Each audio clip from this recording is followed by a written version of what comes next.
Tapi selain itu ada kekurangan yang harus kita pertimbangkan.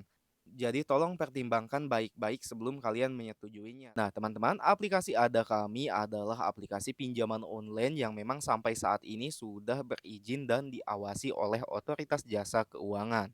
Artinya, secara legalitas, aplikasi Ada Kami ini memang aman untuk digunakan. Karena pastinya semua prosedur pengajuan dan keamanan datanya sudah mengikuti aturan yang dibuat oleh OJK. Tapi walaupun saya katakan aman, tapi saya tidak pernah bosan mengingatkan bahwa seaman-amannya aplikasi pinjol pasti memiliki resiko tersendiri. Jadi sebisa mungkin jauhilah yang namanya pinjaman online, teman-teman. Oke, lanjut. Untuk proses pengajuan di aplikasi Ada Kami ini tidak jauh beda dengan pinjol yang lainnya. Kalian harus menyiapkan beberapa dokumen seperti KTP dan mengisi beberapa informasi yang dibutuhkan. Nah, nantinya kalau misalkan formulir pengajuan sudah terisi, maka kalian akan langsung mendapatkan limit pinjaman. Contohnya seperti ini. Di sini saya berhasil mendapatkan limit sebesar 980.000. Dan untuk klaim mereka itu bunganya mulai dari 0,03%. Kemudian klaim mereka juga untuk pencairannya cepat yaitu hanya memakan waktu 3 menit. Selanjutnya kalau misalkan kalian mendapatkan limit kecil, jangan khawatir, aplikasi Ada Kami ini menyediakan fitur untuk kenaikan limit. Nah, ini dia. Jadi untuk mendapatkan kenaikan limit, ada beberapa syarat yang memang dibutuhkan. Nah, contohnya di sini ada verifikasi pendidikan, ada verifikasi BPKB, dan yang lainnya. Dan ini hanya sebagai opsi aja teman-teman. Kalau misalkan kalian tidak ingin kenaikan limit, maka tidak perlu diverifikasi. Tapi verifikasi ini juga selain berfungsi untuk kenaikan limit, hal ini juga berfungsi agar pihak aplikasi lebih percaya kepada kita, supaya nantinya pengajuan yang kita lakukan tidak ditolak. Oke, sekarang kita kembali lagi ke menu utama dari aplikasinya. Kemudian kita coba untuk lakukan proses pencairan. Nah, untuk proses pencairan ini kalian tinggal pilih aja segera pinjam.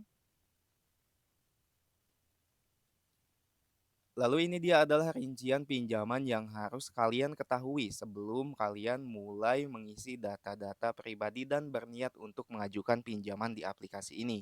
Nah, sebagai contoh, kalau misalkan kita mengajukan 784.000, maka untuk dana yang akan kita terima itu memang full 784.000, teman-teman. Selanjutnya untuk tenor pembayaran di sini kita bebas menentukan ada 2 kali periode pembayaran, kemudian 4 kali periode dan 6 kali periode pembayaran. Dan ini yang saya suka dari aplikasi Ada Kami, yaitu untuk cicilan setiap periodenya itu rata, teman-teman.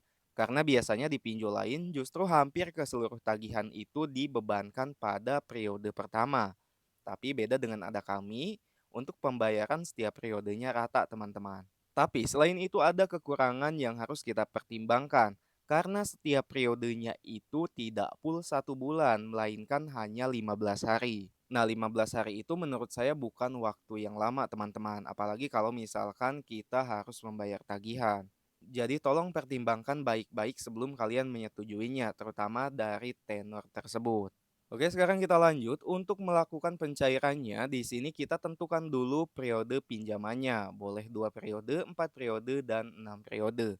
Nah, saya contohkan di sini akan coba memilih 6 periode. Dari 6 periode pembayaran ini, maka cicilan setiap periodenya yaitu 169.747. Selanjutnya, kalian centang perjanjian pinjaman ini, lalu pilih ajukan sekarang. Nah, maka aplikasinya akan meminta kode verifikasi terlebih dahulu. Nah, setelah kode verifikasi dimasukkan, maka pinjaman akan langsung masuk ke dalam tahap peninjauan. Peninjauan ini biasanya tidak memakan waktu lama dan setelah selesai peninjauan biasanya dana akan langsung dicairkan ke rekening kita, teman-teman. Oke, lalu bagaimana terkait dengan DC lapangan yang ada di aplikasi Ada Kami? Apakah memiliki DC lapangan atau tidak? Nah, saya dapat informasi dari kawan yang memang memiliki tagihan dan sudah galbay di aplikasi Ada Kami, sudah hampir kurang lebih 1 tahun tidak ada DC lapangan yang datang. Mungkin karena tagihannya yang tergolong kecil yaitu di bawah 1 juta, sehingga menjadi bahan pertimbangan apakah mau didatangi atau tidak. Nah, tapi buat kalian yang memiliki pengalaman terkait dengan aplikasi ini, silakan boleh berbagi pengalamannya di kolom komentar. Oke, mudah-mudahan informasi ini bisa bermanfaat. Terima kasih sudah menonton dan sampai jumpa di konten berikutnya.